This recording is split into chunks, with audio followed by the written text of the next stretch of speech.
Maybe when you go talk about this with your friend, you'll say, "Oh, did you get the broom closet ending? The broom closet ending was my favourite." I hope your friends find this concerning. Oh, that's great. Stanley was fat and ugly and really, really stupid.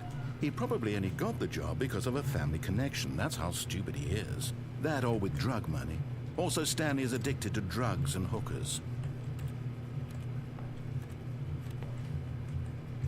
Well, I've come to a very definite conclusion about what's going on right now. You're dead. You're dead. You got to this broom closet, explored it a bit, and were just about to leave because there's nothing here, when a physical malady of some sort shut down your central nervous system and you collapsed on the keyboard. Well, in a situation like this, the responsible thing is to alert someone nearby so as to ensure that your body is taken care of before it begins to decompose. Hello? Anyone who happens to be nearby? The person at this computer is dead. He It's so or she well has written. fallen prey to any number of your countless human physiological vulnerabilities. It's indicative of the long-term sustainability of your species. Please remove their corpse from the area and instruct another human to take their place at the computer, making sure they understand basic first-person video game mechanics and filling them in on the history of narrative tropes in video gaming, Oh, this is so that great. the irony and insightful commentary of this game is not lost on them. All right, when you've done that, just step out into the hallway. Okay. Okay, Mr. Narrator. I will do so. Second player, it's good to have you on board. I guarantee you can't do any worse than the person who came before you. Coming to a staircase, Stanley walked upstairs to his boss's office.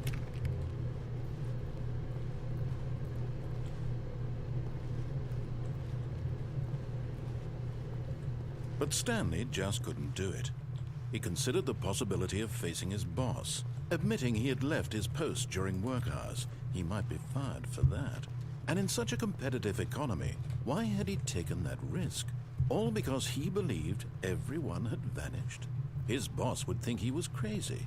And then something occurred to Stanley. Maybe, he thought to himself, maybe I am crazy. All of my co-workers blinking mysteriously out of existence in a single moment for no reason at all. None of it made any logical sense. And as Stanley pondered this, he began to make other strange observations. For example, why couldn't he see his feet when he looked down? Exactly. Why did doors close automatically behind him wherever he went? And for that matter, these rooms were starting to look pretty familiar. Were they simply repeating? No, Stanley said to himself, this is all too strange. This can't be real. And at last, he came to the conclusion that had been on the tip of his tongue. This He is so just great. hadn't found the words for it. "I'm dreaming!" he yelled. "This is all a dream." Oh, what a relief Stanley felt to have finally found an answer, an explanation. His co-workers weren't actually gone. He wasn't going to lose his job. He wasn't crazy after all. And he thought to himself, I suppose I'll wake up soon.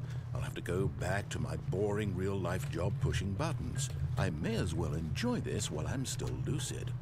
So, he imagined himself flying and began to gently float above the ground. Then he imagined Are himself they actually talking soaring about through lucid dreaming space here? on a That's magical awesome. star field, and it too appeared. It was so much fun, and Stanley marveled that he had still not woken up. How was he remaining so lucid? And then perhaps the strangest question of them all entered Stanley's head. One he was amazed he hadn't asked himself sooner. Why is there a voice in my head dictating everything that I'm doing and thinking? Now the voice was describing itself being considered by Stanley, who found it particularly strange. I'm dreaming about a voice describing me, thinking about how it's describing my thoughts, he thought. And while he thought it all very odd and wondered if this voice spoke to all people in their dreams, the truth was that, of course, this was not a dream. How could it be? Was Stanley simply deceiving himself, believing that if he's asleep, he doesn't have to take responsibility for himself? Stanley is as awake right now as he's ever been in his life. Now, hearing the voice speak these words was quite a shock to Stanley. After all, He knew for certain, beyond a doubt, that this was in fact a dream. Did the voice not see him float and make the magical stars just a moment ago? How else would the voice explain all that? This voice was a part of himself too. Surely, if he could just... He would prove it. He would prove that he was in control, that this was a dream. So he closed his eyes gently, and he invited himself to wake up. He felt the cool weight of the blanket on his skin, the press of the mattress on his back, the fresh air of a world outside this one. Let me wake up, he thought to himself. I'm through with this dream. I wish it to be over. Let me go back to my job. Let me continue pushing the buttons. Please, it's all I want. I want my apartment, and my wife, and my job. All I want is my life exactly the way it's always been. My life is normal. I am normal. Everything will be fine. I am... I'm trying to talk while this guy is talking, but it's not so easy since it's always talking, always in my ear. Trying to talk with you guys, trying to explain my thoughts. Look, there he is again. Please, someone wake me up. How can I talk over this? I have a boss, I have an office, I am real. Please, just someone tell me I am real. I must be real, shit. I must be. Can anyone hear my voice? Who am I? Who am I? And everything went black. Of course it did. Of course. He's so This is persistent, the story of narrator. a woman named Mariella. Okay, sure. Mariella woke up on a day like any other. She arose, got dressed, gathered her belongings, and walked to her place of work. But on this particular day, her walk was interrupted by the body of a man who had stumbled through town talking and screaming to himself, and then collapsed dead on the sidewalk. And although she would soon turn to go call for an ambulance, for just a few brief moments she considered the strange man. He was obviously crazy, this much she knew. Everyone knows what crazy people look like. And in that moment, she thought to herself how lucky she was to be normal. Exactly. I am sane. I am in control of my mind.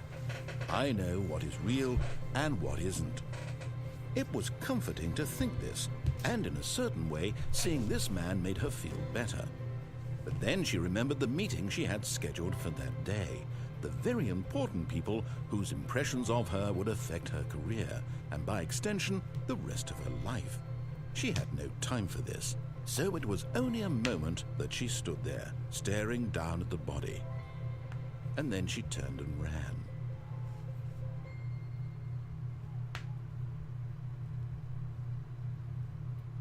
Mariella. Why can I not play as her though? Or can I? Am I Mariella now? I don't think so. All of his co-workers were gone. What could it mean? Stanley decided to go to the meeting room. Perhaps he had simply missed a memo.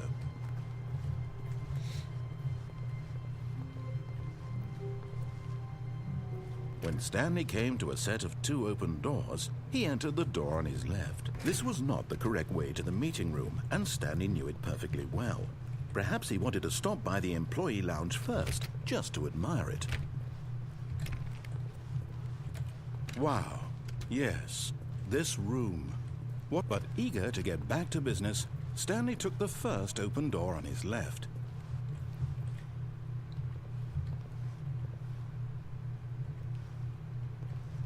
Oh, the choices. And so he detoured through the maintenance section, walked straight ahead to the opposite door, and got back on track. Yet there was not a single person here either. Feeling a wave of disbelief, Stanley decided to go up to his boss's office, hoping he might find an answer there. Coming to a staircase, Stanley walked upstairs to his boss's office.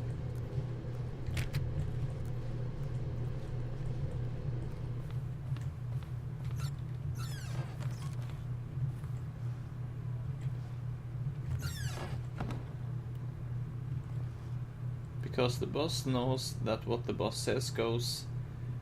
If the bosses suffer losses, then that's what the boss shows.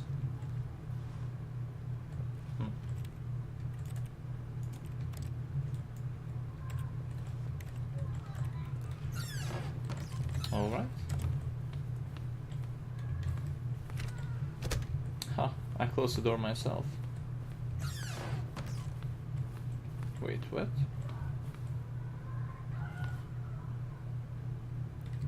Well, that's a nice business strategy.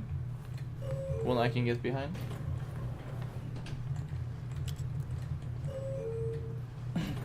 Down elevator. Ah, this music. Ah, beautiful. Life needs more elevator music, that's for sure.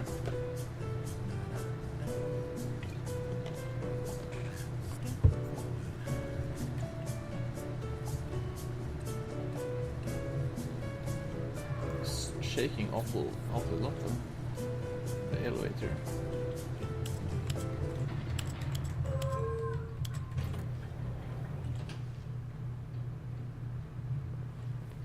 What? Oh. I don't want to go here. I want to go up.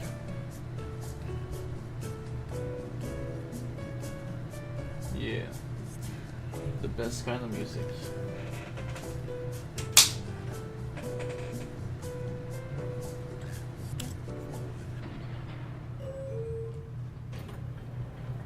What? Okay. Screw the elevator, I guess. Gotta lock the door here, if I can. Apparently not.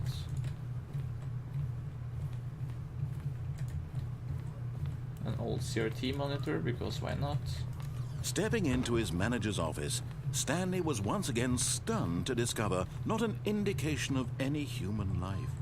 What could it mean? Stanley wondered aloud to nobody. He began wildly tearing through papers on the boss's desk, pulling books off the shelf, looking behind paintings, desperate for clues to his situation. But his attention was caught by a keypad behind the boss's desk. What could its purpose be? In fact, this keypad guarded the terrible secret that lay buried below his feet.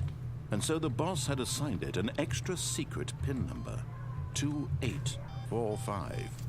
But of course, Stanley couldn't possibly have known this.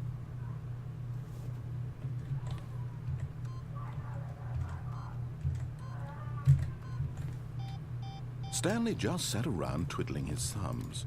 Trying to input anything on the device was useless, since he could never possibly know that the combination... Stanley simply began entering random codes into the keypad, knowing full well the sheer statistical unlikelihood that this would ever result in a correct combination. 2845.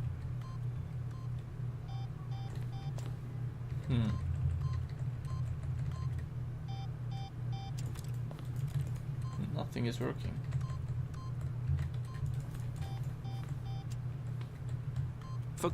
But it turns out that the panel's emergency override kicked in, and the door just opened all by itself. And Stanley got the hell along with the story. Well, whoop-de-doo. Whoop-de-doo. Oh well. Whoop.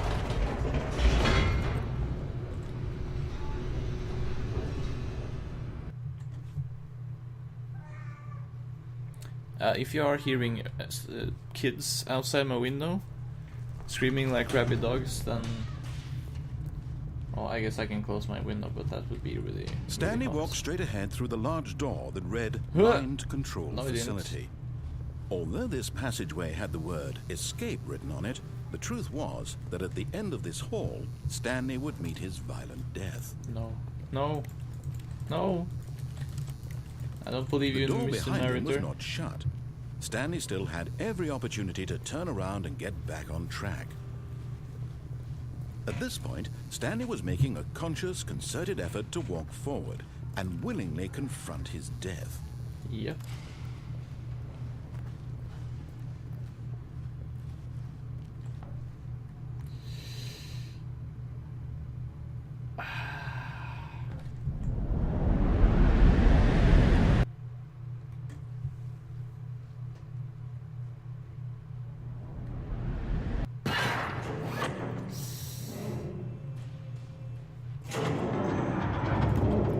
As the machine whirred into motion and Stanley was inched closer and closer to his demise, he reflected that his life had been of no consequence.